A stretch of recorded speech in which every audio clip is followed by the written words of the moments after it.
Moving on, I welcome Mr. Akash TK, Senior Pre-Sales Consultant Zoho, onto the stage. Sir is our platinum sponsor of Manage Engine Site 24/7 by Zoho. Over to you, sir. Hi everyone. So I think we are all set finally after some hassle. I just want to start from something that Sudesh mentioned, that he loves traveling. I think that makes two of us. I too am a travel freak, but you know what? I really am a bit ashamed that this is the first time I'm coming to Cochin, and I have been missing out this place for quite some time now. And yeah, I have had a wonderful night, and I can also see that I'm going to have a fantastic event here. This gathering here, I can see that it has all the ingredients needed to be an awesome event. So yeah, I'm looking forward to a wonderful interaction. And yeah, let me get started. So I hope this picture does justice to me. This was taken a few months back. I hope there's no huge difference between me and the picture. So I'm Akash. I'm a solution architect at Zoho. And to be more precise, I'm a specialist in a specific platform called Site 24/7. So we'll come to that later. And I'm here today because I want to share my thoughts on Kubernetes and the reason why it's growing in prominence, and the challenges that it throws from a monitoring perspective. So let me get started, and I want to start with some data. I think these are all data that, if not all, most of us would be aware, but I think it's nice to start with recollect things we know to understand how things are growing. So if you look at the Kubernetes market, it is expected to grow by 7.8 billion by 2030. And then if you look at the Fortune 100 companies, 50% of them have already adopted Kubernetes in their infrastructure strategy. And if you look at SMBs, 78% of the SMBs are adopting Kubernetes. And if you look at the container orchestration platform as a market, so that is a pretty niche market, but within this niche market, Kubernetes is commanding a staggering 92% market share, which means all the other competitors put together aren't able to reach even the double-digit figure. And then finally, my favorite, so there are over 2.5 million commits made to Kubernetes repositories in GitHub, right? So that's sort of all these data points point out to one thing, which is the growing prominence of Kubernetes.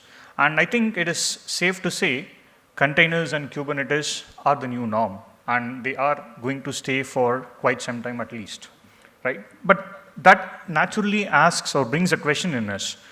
What exactly makes Kubernetes so popular? What are the benefits? Well, I have jotted a few of them here, and I'm sure most of you would agree.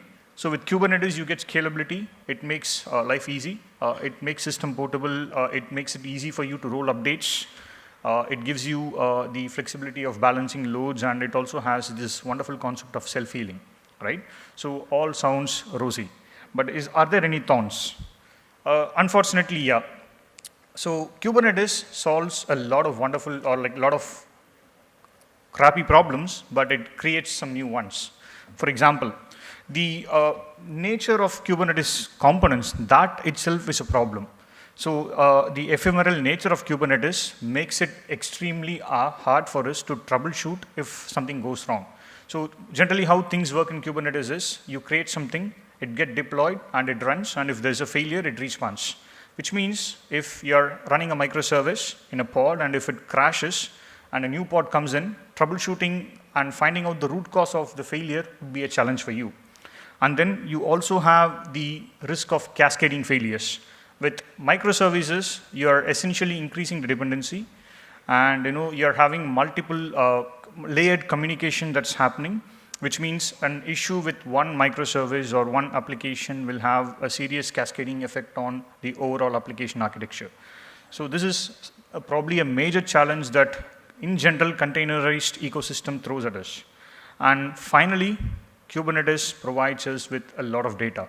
Well, a lot of data is a good thing unless you are the person who has to crunch through it, right? Otherwise, if you are the person who's going to crunch through it, it's going to be a nightmare for you.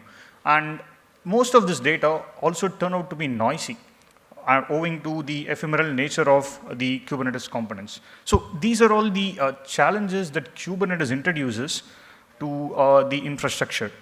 And these sort of challenges brings about a paradigm change in our approach to monitoring. That is, with Kubernetes or in general with containerized ecosystem, we have to talk observability and not monitoring, right? In case of a monolith architecture, the stuff that we have to focus on remain simple and straightforward. You just have to focus on the host where the application is going to be deployed and the application itself. But with a containerized architecture like Kubernetes, you will have to focus on multiple components. You will have to focus on the host. You will have to focus on the K8 platform. You will have to focus on the containers and the microservices. And some of the strategies that one could follow in order to set up a successful monitoring system for Kubernetes would be to capture data at the node level, to track events and performance attributes at container level, observe the cluster as a whole and see how the cluster is performing, whether it's available or not. And then we also have to do application layer monitoring. I mean, the whole point of having containerized ecosystem and Kubernetes is to run microservices. So from that perspective, monitoring the applications is also extremely crucial. And we also should keep track of all the events that are happening. And we should be able to get traces, distributed traces, to understand whether cascading failures are impacting your application's performance. And finally, we should have alerting at the right time to act on events. And I have been a solution architect for the last 6.5 years. And I have had the chance to work with different industries, different technologies. And some of the common use cases that I have come across from a Kubernetes monitoring perspective are being able to track and get notifications if there's an issue with pod deployment status, or being able to track the number of restarts that are happening in a given instance. Like, for example, you might have deployed a microservice, and there might be some issues with it, and due to that, the application might crash and there might be a restart happening. So people would generally want to track the number of restarts happening to see if there are any issues on the deployment that they're doing. And then being able to track the events that are happening on your Kubernetes ecosystem. Being able to know what change was made and who did that is also a critical requirement or critical use case that I have came across as a solution architect with regards to Kubernetes. And finally, being able to track and understand how the nodes and pods are growing or shrinking over the course of time. Right? So what does Site 24/7 or Manage Engine has to do with Kubernetes, and how can Manage Engine help you with these sort of challenges? Right? With Site 24/7, you get to monitor your complete Kubernetes cluster from the top layer all the way up to the individual components. So by monitoring your complete Kubernetes ecosystem, you can essentially get visibility into the availability as well as the performance of your Kubernetes components. This includes nodes, pods, the services you're using, daemon sets, etc. And then you also can keep tabs on different events that are being performed on your Kubernetes ecosystem. And to get traces, we also have APM solution, where you would be able to deploy our APM solution to track the performance of your microservices, get insights on their performance. If there is slowness, you could get a distributed trace. And this also supports exception stack traces. So if there's an exception, you can get to know where exactly the exception happened and what's the root cause of it. And finally, we also support application logging, which means we are providing you with a platform that supports monitoring of Kubernetes ecosystem, the applications running on it, and the ability to collect logs so that you are able to correlate the application logs with the Kubernetes logs to get contextual insights.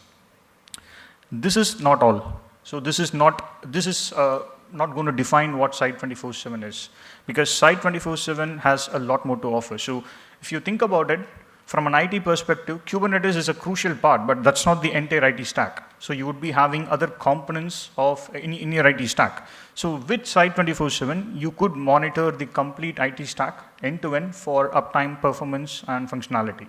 So things like synthetic testing, centralized logging, APM, real user monitoring. So we have you covered in all of these. And once you set up monitoring for your entire stack, you could also leverage our AIOps capabilities to get contextual insights and get alerts for any anomalous behaviors. And we are this is a product that has been there in the market for the last 15 plus years, and we have a strong presence worldwide with 13,000 plus customers using us. And some of the prominent organizations who are depending on Site 24/7, I have just mentioned them here for your reference. And yeah, so we are here at this event. Please feel free to drop by our booth. And as I said, I strongly believe this gathering has all the ingredients needed to be an awesome event. And I look forward to interacting with you all and exchanging ideas. Thank you. Thank you so much, sir, for a wonderful presentation. I request you to be on the stage. I welcome Mr. Deepu Devarajan to present the gift to Mr. Akash TK as a token of love and appreciation.